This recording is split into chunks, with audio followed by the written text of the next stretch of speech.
Welcome to our channel. Today we how to use Google Optimize for website testing, quick tutorial step by step clearly.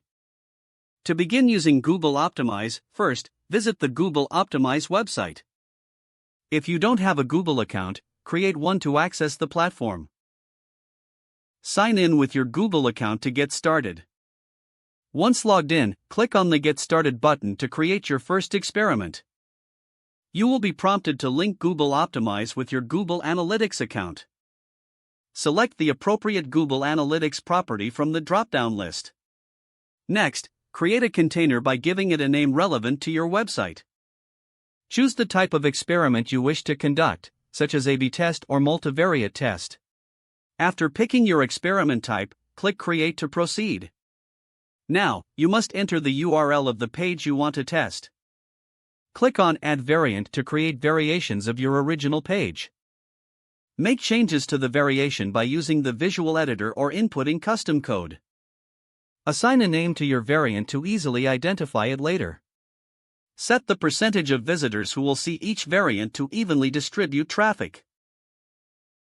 Next, configure the targeting options to decide who will see the test. You can target users based on location, behavior, and other criteria.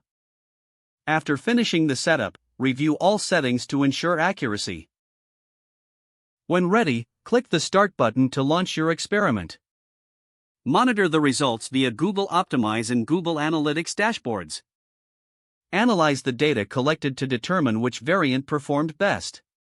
Make informed decisions based on the insights gained from the test results.